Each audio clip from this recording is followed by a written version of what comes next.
A veces la traición viene de quien menos esperas. Lo recuerdo como si fuera ayer. Regresé del viaje a la Basílica de Guadalupe, abrí la puerta de casa y solo encontré el vacío. Las paredes desnudas, sin los retratos de familia, el silencio y la risa de mi propio hijo resonando. Supera eso, viejo. Mi nombre es Gentilino Vázquez.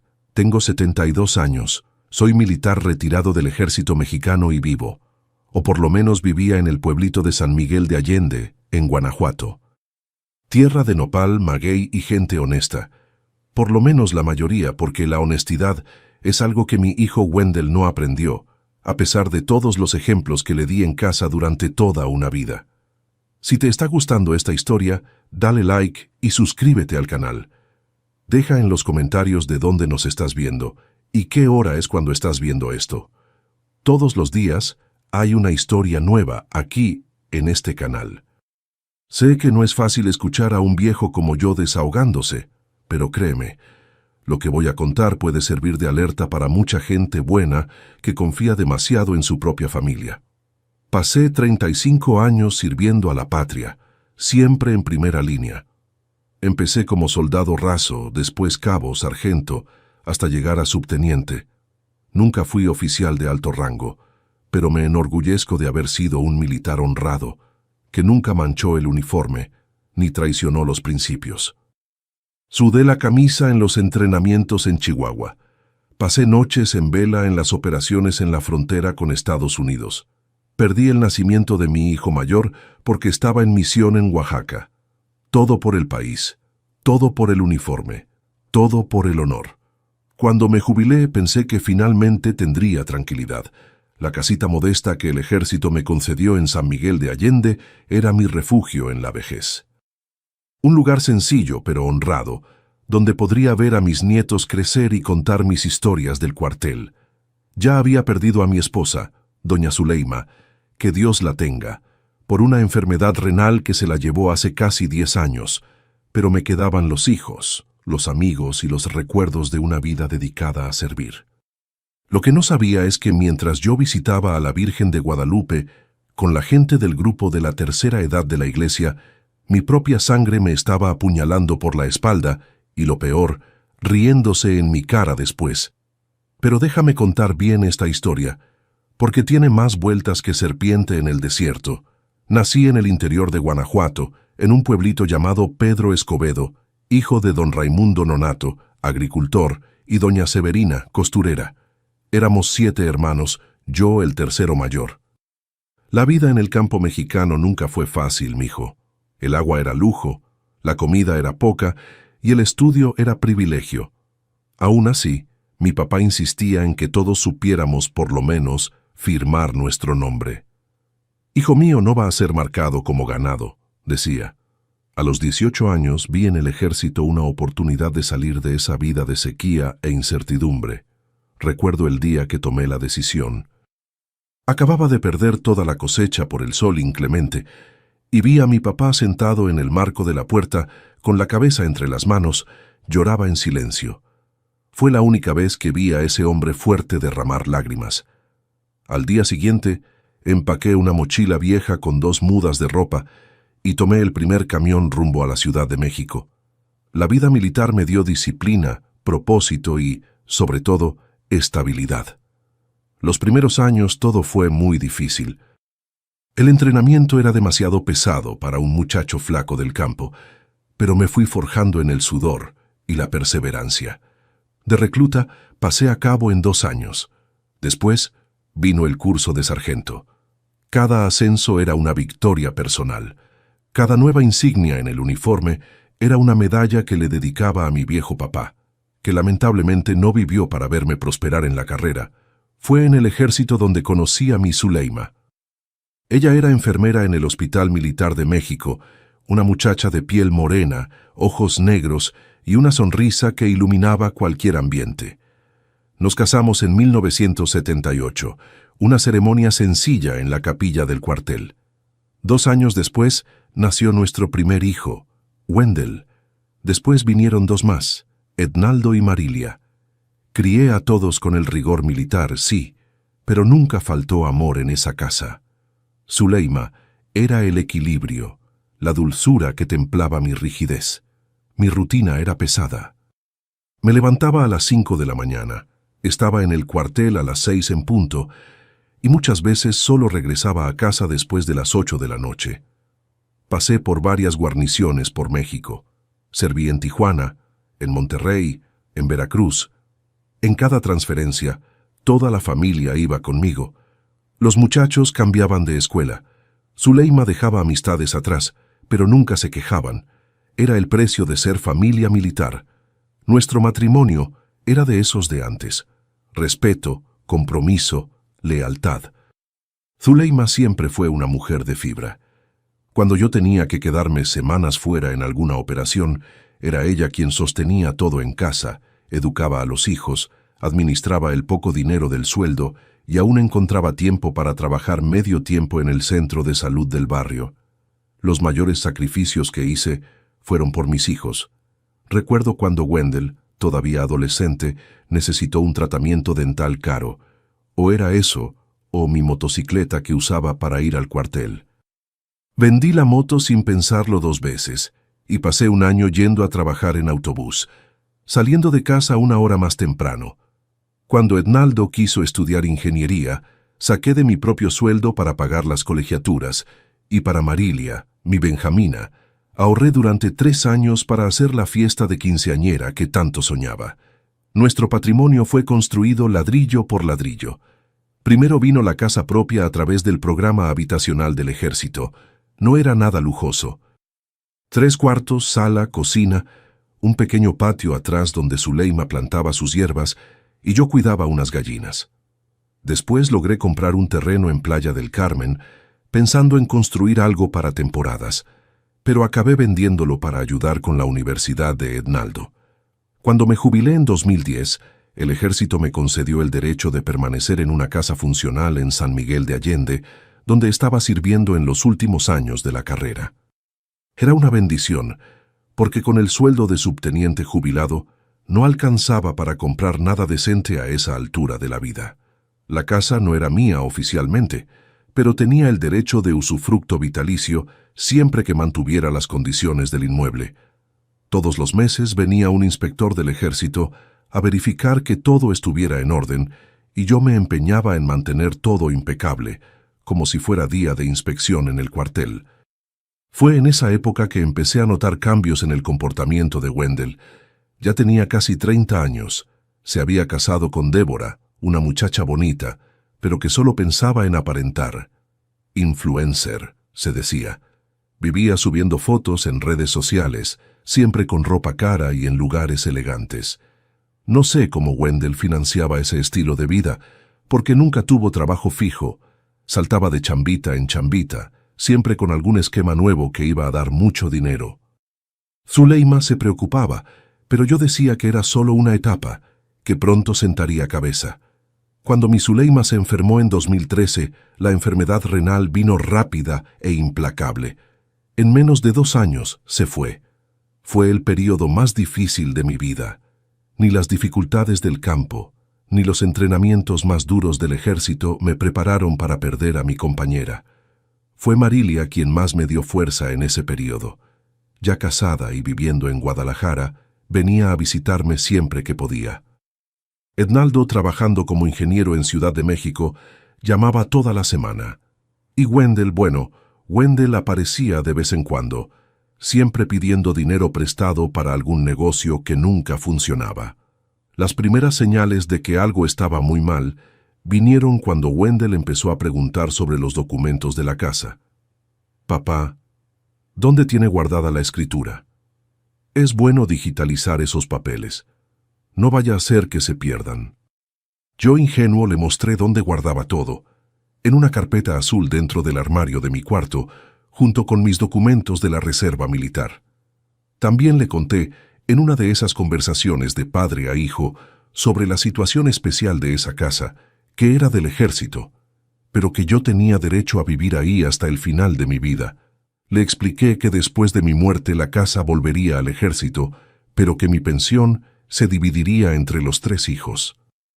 Pensé que estaba siendo un padre responsable, preparando al hijo mayor para los asuntos prácticos que vendrían con mi partida, que solo Dios sabe cuándo será. Lo que no imaginaba es que esas preguntas, aparentemente inocentes, eran, en realidad, el comienzo de un plan que iba a voltear mi vida de cabeza. Ya hacía tiempo que desconfiaba de las intenciones de Wendell, pero nunca imaginé que fuera capaz de llegar tan lejos. Un padre nunca quiere creer lo peor sobre su propio hijo, aunque todas las señales estén ahí, parpadeando como sirena de ambulancia. Fue en junio de este año 2025 que surgió la oportunidad de hacer el viaje a la Basílica de Guadalupe. La gente de la Pastoral del Adulto Mayor de la Parroquia San Francisco, aquí de San Miguel de Allende, organizó una excursión. Yo, que nunca había ido a conocer a la Virgen, pensé que era buen momento. Marilia me animó. «Vaya, papá. Usted necesita salir un poco de esa rutina. Ella siempre se preocupó por mi bienestar después de que se fue su mamá». En la semana antes del viaje, Wendell apareció en casa con una frecuencia fuera de lo común. Llegaba, se tomaba un café, miraba alrededor como quien está evaluando qué tiene valor, hacía preguntas sobre cuánto tiempo estaría fuera. En una de esas visitas, trajo a Débora, esa nuera presumida, que nunca había pisado mi casa más de 2 veces al año. Ella filmaba todo con el celular, diciendo que era para un tour por la casa del suegro, para su Instagram. Me pareció extraño, pero un viejo como yo no entiende estas modernidades. «Papá, ¿no quiere que yo cuide la casa mientras esté viajando?» «Puedo quedarme con la llave», ofreció Wendell con una solicitud que nunca había mostrado antes. «No es necesario, mijo. Don Josías, el vecino de enfrente, ya quedó de echar un ojo y regar las plantas de tu mamá», respondí. Algo en su mirada me molestó, pero me tragué la desconfianza. Al final, ¿qué mal podría hacer darle una llave extra a mi propio hijo? El viaje duró 10 días. Fueron momentos de paz y renovación espiritual que no sentía desde que perdí a mi Zuleima. Conocí gente buena, recé a los pies de la Virgen, prendí velas por mis muertos y por los vivos también. Recuerdo que prendí una especialmente por Wendell, pidiendo que la Virgen de Guadalupe iluminara su camino, que parecía tan perdido en la vida. En el autobús de regreso, sentí una opresión extraña en el pecho. No era dolor físico, era un presentimiento. Traté de llamar a Wendell varias veces durante el viaje, pero el teléfono solo daba buzón. Llamé a Ednaldo en Ciudad de México y él dijo que tampoco había podido hablar con el hermano en algunos días. «Debe estar sin saldo en el celular otra vez, papá. Ya sabe cómo es». Cuando el autobús llegó a San Miguel de Allende, ya pasaban de las 7 de la noche. Don Josías, mi vecino, me estaba esperando en la parada con cara de quien tenía malas noticias que dar. Apenas bajé del autobús, ya vino hacia mí. Don Gentilino, estuvieron entrando y saliendo camiones de su casa toda la semana.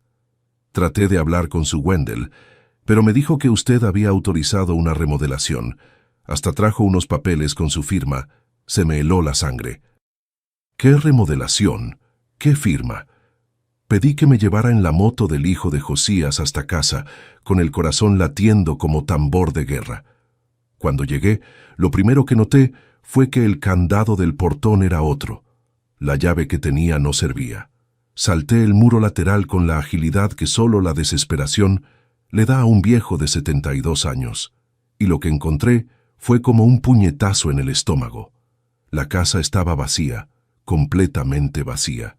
Ya no estaban los muebles modestos que compré con tanto sudor. No estaban las ollas de cobre, que eran el orgullo de Zuleima en la cocina. No estaban los portarretratos con las fotos de los nietos en el estante. No estaban ni siquiera las cortinas que Marilia me había regalado en la Navidad pasada. Solo paredes desnudas, el piso limpio y una nota pegada en la puerta del refrigerador, el único electrodoméstico que dejaron. Y aún así, solo porque estaba muy viejo para tener algún valor.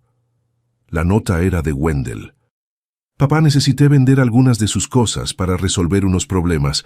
Le explico cuando nos veamos. No se preocupe. Va a ser mejor para todos. W. Algunas cosas. Se había llevado todo. La carpeta azul con mis documentos también había desaparecido del armario. Me senté en el piso de la sala vacía y por primera vez desde el entierro de Zuleima, lloré como un niño, no solo por lo que había perdido, sino por la traición, un hijo que había criado, educado, por quien había sacrificado tantas cosas. ¿Cómo pudo? Llamé a su celular, pero seguía apagado. Llamé a Débora, lo mismo. Fui hasta su casa, un departamento rentado en el centro de la ciudad, pero el vecino dijo que se habían mudado hacía 3 días. Fue Ednaldo quien logró descubrir dónde estaban. Tomó un avión de Ciudad de México en cuanto supo lo que había pasado y llegó al día siguiente. Juntos fuimos hasta un fraccionamiento nuevo en las afueras de León, y ahí estaba Wendell con Débora, en una casa grande con alberca, auto nuevo en la cochera. Cuando me vio, su primera reacción fue de sorpresa, después de molestia. «¿Qué hace aquí, papá? No iba a regresar hasta la próxima semana». «¿Qué hiciste con mis cosas, Wendell? ¿Qué hiciste con mi casa?» Mi voz salió entrecortada, más de tristeza que de enojo. Fue entonces que soltó la bomba. «Vendí todo, papá. La casa, los muebles, todo». Necesitaba el dinero. Débora tenía unas deudas y surgió una oportunidad de negocio que no podía perder. Pero la casa no era mía para vender, Wendell. Era del ejército. Yo tenía derecho de usufructo, no de propiedad. Eso es lo que usted dice, pero los documentos que encontré decían otra cosa. Y ahora ya está todo resuelto. Ya firmé la transferencia, recibí el dinero, y los nuevos dueños ya tienen programada la mudanza para la próxima semana. Ednaldo, que hasta entonces se había quedado callado, explotó. «¿Falsificaste documentos, Wendell? ¿Sabes que eso es delito?»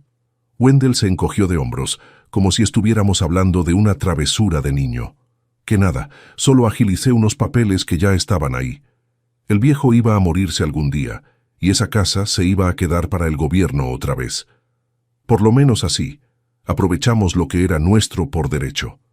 «¿Nuestro?», cuestionó Ednaldo, furioso. «Quieres decir tuyo, ¿verdad? Porque Marilia y yo no vimos ni un peso de esa venta. Ustedes dos ya tienen la vida hecha.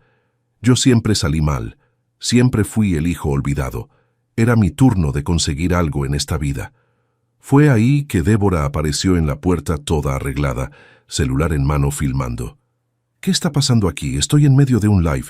Cuando me vio, trató de apagar el celular, pero no antes de que yo viera lo que estaba mostrando. La casa nueva, los muebles nuevos, todo comprado con el dinero de la venta de mi casa. «Wendell», le dije, tratando de mantener la calma, «tienes que deshacer este negocio. Esa casa no era mía para vender, era del ejército mexicano. Vendiste un bien público. Eso es delito federal». Y fue en ese momento que dijo las palabras que se me clavaron en la memoria como espinas. «Ahora usted se quedó sin techo, pero relájese, supere eso, viejo». La forma como dijo viejo, no como quien llama cariñosamente al papá, sino como quien desecha algo sin valor, me dolió más que cualquier cosa. Fue como si en ese momento hubiera negado no solo el respeto, sino todos los lazos de sangre entre nosotros. No reaccioné con violencia.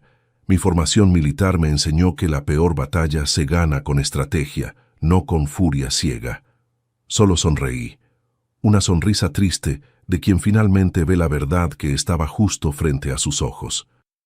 Wendell, molesto con mi aparente calma, preguntó, «¿De qué se ríe, loco?». Fue entonces que respondí con toda la serenidad que pude reunir. «Esa casa nunca fue mía, era del ejército mexicano, y ustedes vendieron un bien público». Dejé que las palabras penetraran lentamente.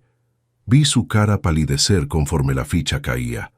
Di media vuelta y salí con Ednaldo, que estaba tan choqueado como el hermano. Esa noche dormimos en un hotel sencillo en León. Ednaldo quería que me fuera con él a Ciudad de México, pero me negué. «Esta es mi tierra, mijo. No voy a huir como un criminal. Voy a resolver esto». Al día siguiente, muy temprano, fui hasta la sede del Comando Militar en León.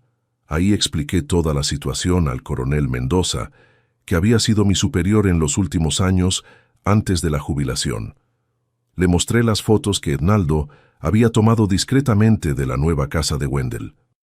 Presenté los estados de cuenta de mis cuentas para probar que no había recibido ningún dinero de la supuesta venta y di todos los detalles que pude sobre los compradores. El coronel Mendoza escuchó todo con atención y al final su expresión era grave. Subteniente Gentilino, lo que hizo su hijo es gravísimo.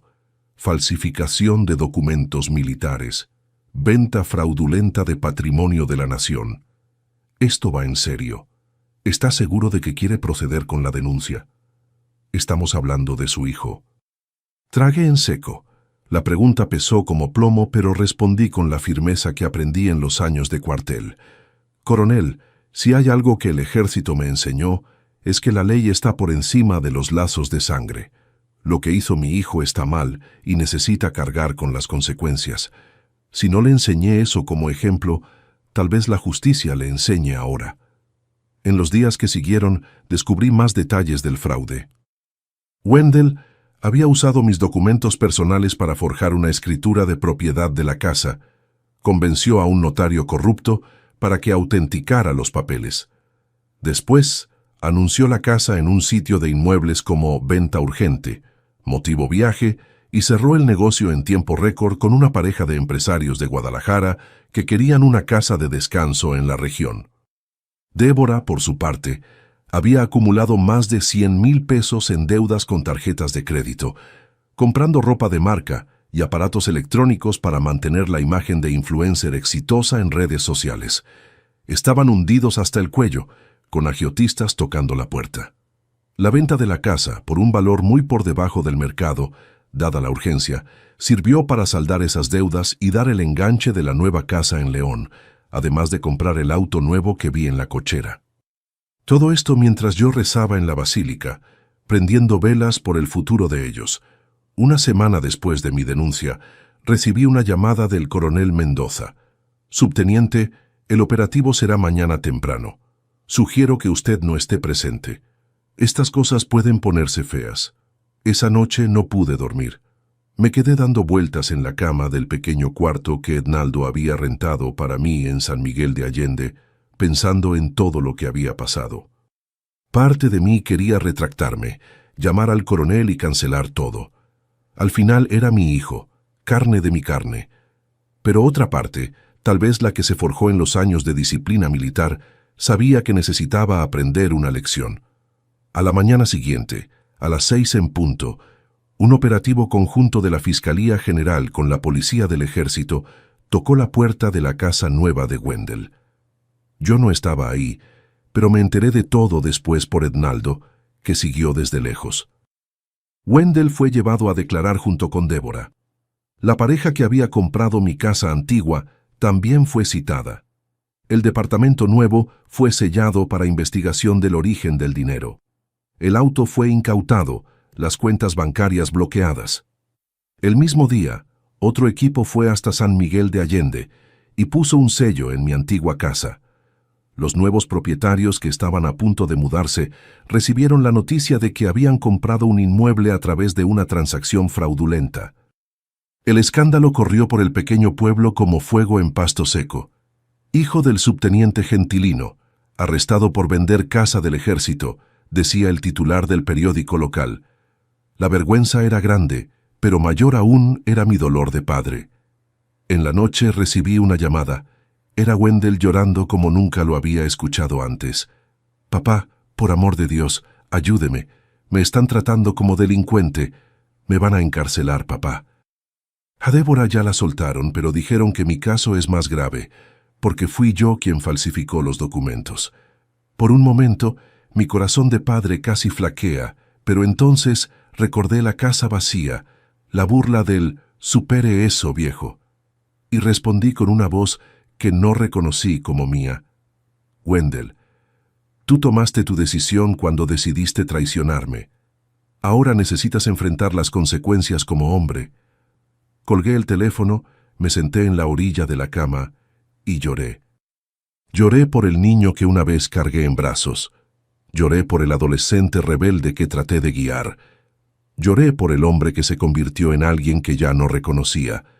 Pero sobre todo, lloré por el padre que había sido, siempre presente en la ausencia, siempre ausente en la presencia, tal vez demasiado severo en algunas cosas, demasiado permisivo en otras.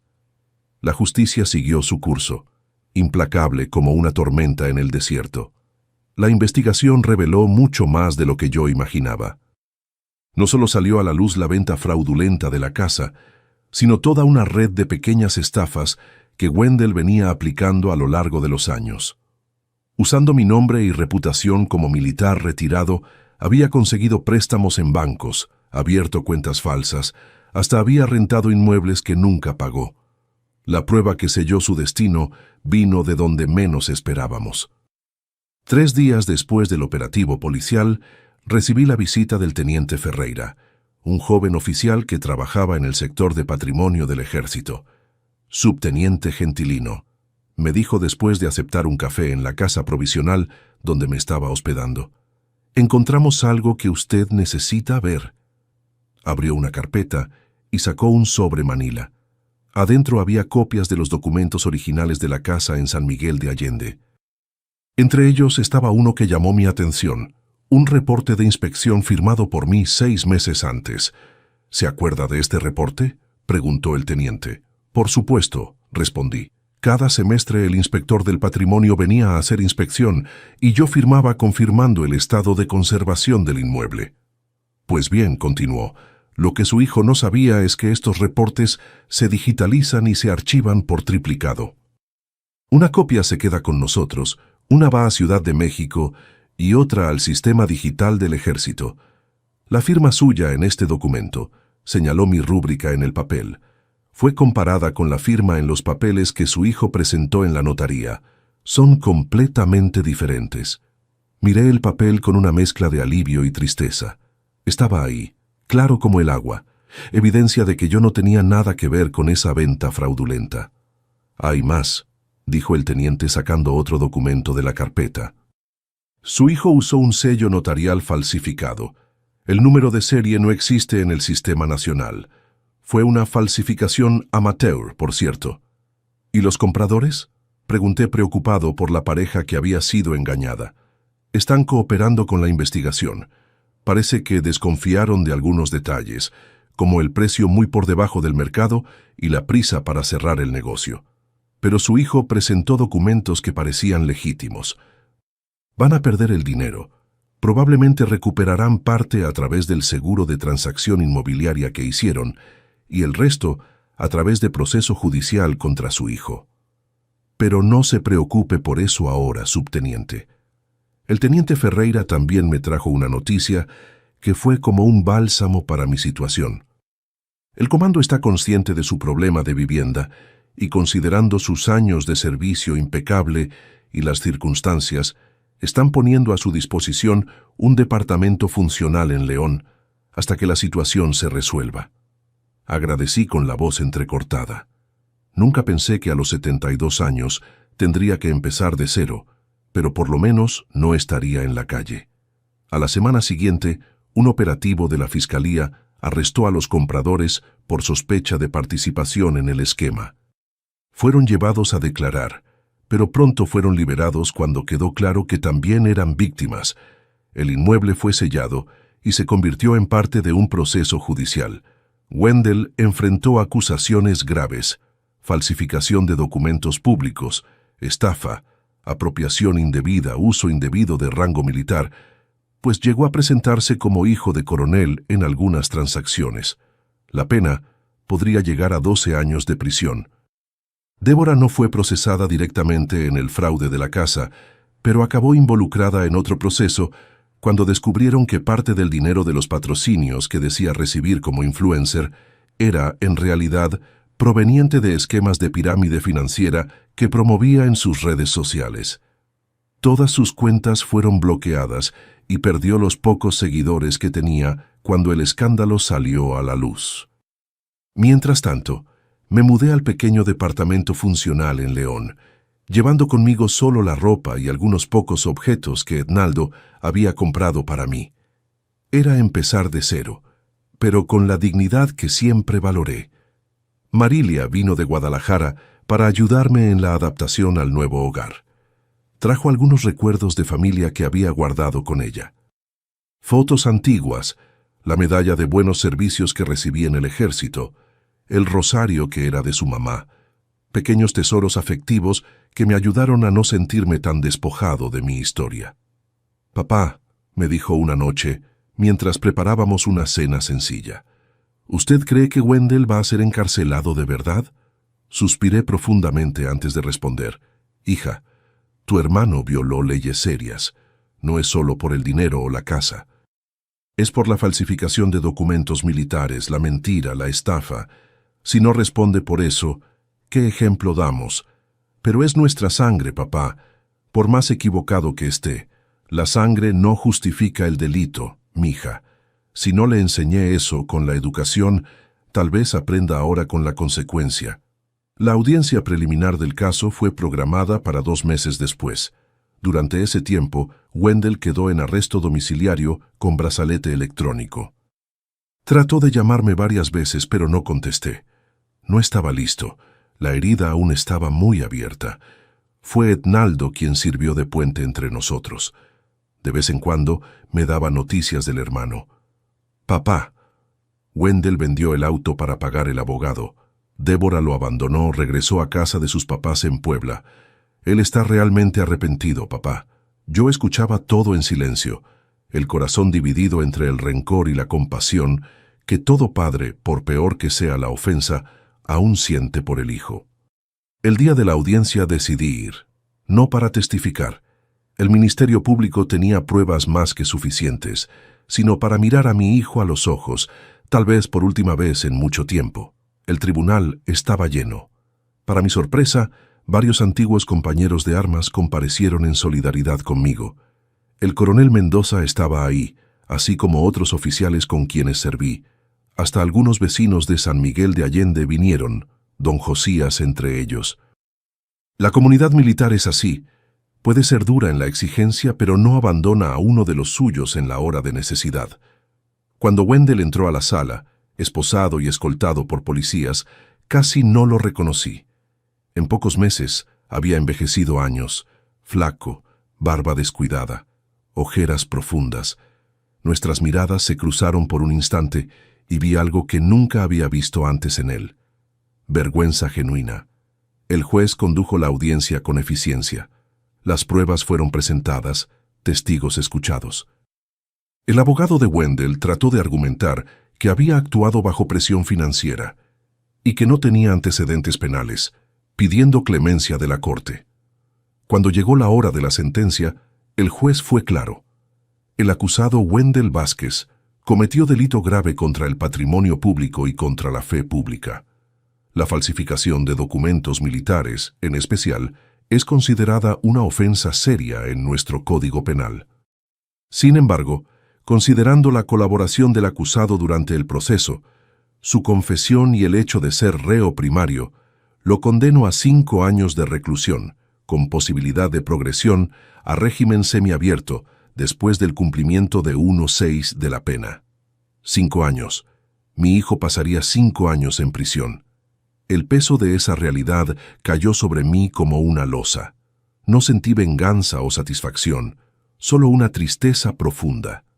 Al salir de la sala, Wendell me miró una vez más. Sus labios se movieron en una súplica muda de perdón.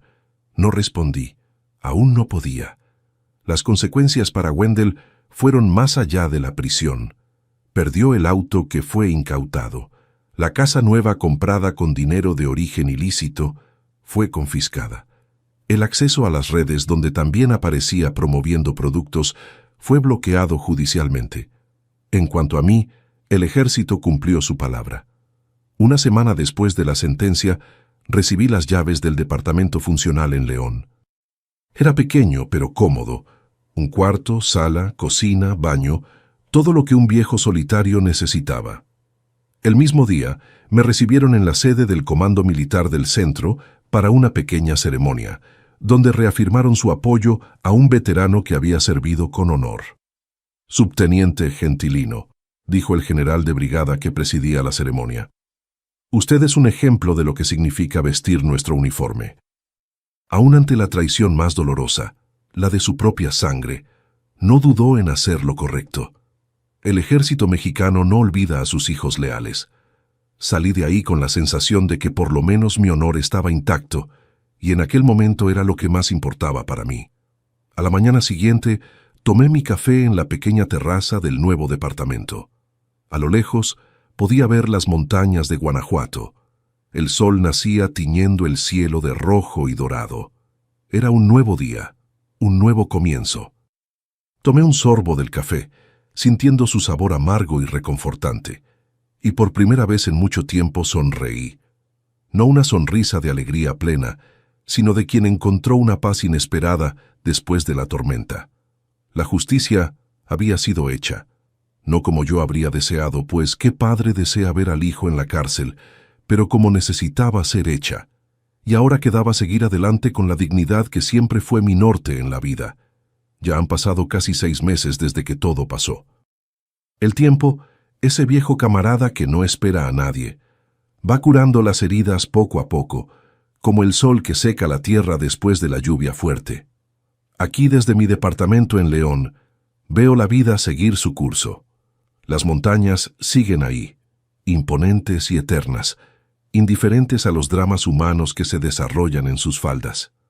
Las nubes van y vienen, así como las alegrías y tristezas que marcan nuestro paso por este mundo.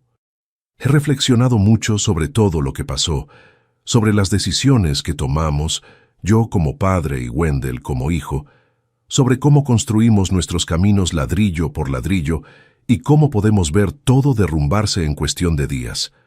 No soy hombre de filosofías complicadas. La vida militar me enseñó a ser práctico, directo, pero hay lecciones que solo el dolor nos enseña. La primera de ellas es que nada es más preciado que el honor. El dinero va y viene, las casas se construyen y se pierden. Pero el honor, una vez perdido, es como agua derramada en la tierra seca del desierto, imposible de recuperar por completo. Wendell está pagando el precio de sus decisiones. Cumple condena en la prisión militar de León, gracias a una transferencia que el coronel Mendoza consiguió para él, para evitar que estuviera en una prisión común. No es un lugar agradable, pero es más seguro que las penitenciarías superpobladas, donde, como hijo de militar, podría sufrir represalias. Comencé a visitarlo hace 2 meses. Las primeras visitas fueron silenciosas, incómodas. Yo sentado de un lado de la mesa, él del otro, ambos sin saber por dónde empezar. Poco a poco, las palabras fueron regresando.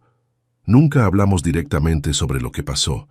La herida aún sangra demasiado para ser tocada, pero hablamos sobre el futuro, sobre las pequeñas cosas de la vida. En una de esas visitas, me dijo algo que quedó grabado en mi memoria. Papá, todas las noches cuando cierro los ojos en la celda, veo a usted sentado en el piso de aquella casa vacía. Y es el peor dolor que he sentido en la vida. No respondí, solo asentí con la cabeza, porque en el fondo sé que no hay castigo mayor que cargar el peso de la conciencia. La justicia de los hombres condena el cuerpo a la prisión, pero es la justicia de la conciencia la que verdaderamente aprisiona el alma. Débora nunca más apareció. Después del escándalo, regresó a casa de sus papás en Puebla, y por lo que supe está trabajando como vendedora en una tienda de ropa. Sus redes sociales fueron desactivadas. Los sueños de fama y lujo se derrumbaron como castillo de arena en la marea alta. Ella pidió el divorcio 3 meses después del encarcelamiento de Wendell. Él no lo contestó. Los arreglos familiares cambiaron completamente después de la tormenta. Hernaldo, que siempre fue el más distante geográficamente, ahora es quien está más cerca emocionalmente. Llama todos los días. Viene a visitarme un fin de semana cada mes. Trajo a la esposa y a los hijos para pasar vacaciones conmigo el mes pasado. Los niños llenaron el pequeño departamento de risas, algo que no escuchaba hacía mucho tiempo. Marilia sigue en Guadalajara, pero estamos más conectados que nunca. Me enseñó a usar WhatsApp, donde intercambiamos mensajes diariamente. A veces me manda fotos de los nietos, videos de alguna presentación escolar, pequeñas alegrías que ayudan a iluminar mis días. La mayor sorpresa, sin embargo, vino de San Miguel de Allende. Don Josías y otros vecinos se juntaron y recuperaron algunas de mis cosas que Wendell había vendido a fierros viejos y tiendas de segunda mano de la región. No era mucho, algunos cubiertos, libros, un radio antiguo, pero el gesto significó el mundo para mí. Hay cosas que ningún dinero compra, como el respeto y la consideración de gente sencilla y honesta. Mi vida hoy es tranquila. Recibo mi pensión del ejército, que alcanza para vivir con dignidad. Comencé a frecuentar un grupo de veteranos aquí en León, donde jugamos dominó las tardes de jueves y contamos historias de los tiempos de servicio. También me volví voluntario en un proyecto que da clases de refuerzo de matemáticas para niños necesitados. Nunca es tarde para ser útil. Sobre la casa en San Miguel de Allende, el proceso aún corre en la justicia. El ejército recuperó la propiedad, pero los compradores perjudicados están tratando de recuperar el dinero. Parte vendrá del seguro que hicieron. Parte tendrá que ser pagada por Wendell cuando salga de prisión. Una deuda que va a cargar por muchos años. A veces despierto en medio de la noche pensando en cómo todo podría haber sido diferente, si hubiera estado más presente en la crianza de los muchachos. Si hubiera percibido las señales de que Wendell se estaba desviando del camino, si hubiera conversado más, castigado menos o tal vez lo contrario. La duda es compañera inseparable de quien envejece mirando hacia atrás. Pero entonces respiro profundo y recuerdo lo que mi viejo papá decía allá en el campo. Mijo, la vida no tiene ensayo, es presentación en vivo todos los santos días. Hicimos lo mejor que pudimos con lo que teníamos y sabíamos en la época. El resto, solo Dios puede juzgar. La paz que encontré no es aquella que imaginaba para mi vejez. Es una paz diferente, conquistada después de la tormenta, como el cielo que queda más limpio y azul después de que las nubes negras se van. Es la paz de quien ya vio lo peor que podía pasar y sobrevivió para contar la historia. Hace algunas semanas recibí una carta de Wendell, diferente de las conversaciones superficiales que tenemos durante las visitas. En ella, finalmente tocó la herida abierta. Papi, sé que nada de lo que diga va a arreglar lo que hice. Traicioné su confianza, avergoncé su nombre y destruí nuestra familia por codicia y debilidad. No merezco su perdón, pero espero algún día poder mostrar que aprendí la lección más dura de mi vida. La semilla que usted plantó en mí, de honor y dignidad, quedó dormida por mucho tiempo, pero no murió. Estoy tratando de regarla otra vez, aún en este lugar. Cuando salga de aquí, seré un hombre diferente. No por miedo al castigo, sino porque finalmente entendí el valor de lo que usted siempre trató de enseñarme. Leí y releí aquella carta tantas veces que los dobleces del papel ya están casi rompiéndose. No he respondido aún. Algunas heridas necesitan más tiempo para cicatrizar, pero guardé la carta en la misma gaveta donde guardo las medallas que recibí en el ejército. Tal vez sea una señal de que para mí ella tiene un valor parecido. El valor de una batalla difícil, con cicatrices profundas, pero que forjan el carácter. El otro día estaba tomando mi café en la terraza cuando vi a un joven teniente cruzar la calle en dirección al edificio. Tocó mi puerta minutos después. Era el teniente Ferreira, el mismo que trajo los documentos que desenmascararon el fraude. Subteniente Gentilino, me dijo después de aceptar un café. Vine a traer una noticia que puede interesarle. El comando está ofreciendo algunas casas funcionales para venta a los militares retirados. Precio subsidiado, financiamiento facilitado. Pensé que usted podría interesarse. Agradecí la información, pero respondí con sinceridad. Gracias, teniente. Pero sabe, aprendí que hogar no es solo un techo y 4 paredes. Este departamento pequeño ya se volvió mi hogar, y después de lo que pasó, creo que prefiero así. Menos de qué preocuparme, menos que perder. Él sonrió entendiendo lo que no dije con palabras. Antes de irse, comentó: usted se volvió una especie de leyenda entre nosotros, los más jóvenes, el subteniente que no se doblegó ni cuando fue su propio hijo quien lo traicionó. Es una lección de integridad que no se aprende en los manuales. Me puse incómodo con aquello. Nunca busqué ser ejemplo para nadie. Solo traté de hacer lo que creía correcto, aun cuando dolía en el alma. La vida sigue su curso como las mareas que veo desde mi ventana. Wendell aún tiene 3 años y medio por delante en la prisión militar. Cuando salga, tendrá que reconstruir su vida desde cero, así como yo tuve que hacer. La diferencia es que él tendrá un padre esperándolo, listo para ayudar, no con dinero o bienes materiales, que son pocos, sino con algo más valioso, la oportunidad de un nuevo comienzo basado en la verdad. Aprendí que venganza no es lo mismo que justicia. La venganza envenena el alma de quien la busca. La justicia, por más dolorosa que sea, limpia el camino para que algo nuevo pueda crecer. Eso fue lo que busqué cuando denuncié a mi propio hijo. No la satisfacción mezquina de verlo sufrir, sino la posibilidad de redención que solo la verdad puede traer. Ahora, a los 72 años, con más camino atrás que adelante, tengo pocas certezas en la vida. Pero una de ellas es que nunca es tarde para hacer lo correcto, aun cuando cuesta todo lo que tienes, aun cuando rompe tu corazón, porque al final de cuentas el carácter es lo único que verdaderamente nos pertenece en este mundo. Desde mi terraza veo el sol ponerse en el horizonte, pintando el cielo con tonos de naranja y rojo. Es un espectáculo que se repite todos los días, pero que nunca es exactamente igual. Como la vida que nos presenta los mismos desafíos en formas siempre nuevas. Amor, traición, pérdida, nuevo comienzo. La diferencia está en cómo elegimos enfrentarlos. A veces, en el silencio de la noche, cuando los recuerdos pesan más, aún siento el sabor amargo de la traición. Pero entonces, respiro profundo y agradezco por lo que tengo. Mi dignidad intacta, el respeto de aquellos que importan y la paz de quien no se vendió, no se doblegó, no traicionó sus principios. Y al final, tal vez esa sea la mayor venganza que un hombre traicionado puede tener. La venganza silenciosa de seguir adelante, con la cabeza en alto, sin permitir que la amargura envenene lo que queda del viaje. Gracias por escucharme hasta aquí. Si te gustó, dale like y suscríbete al canal Voz de los Abuelos. Quien vio hasta el final, comenta ahí abajo la palabra uniforme. Y no dejes de revisar las otras historias aquí del canal. Aquí en la pantalla tienes 2 que te van a gustar. Un abrazo de este viejo aquí.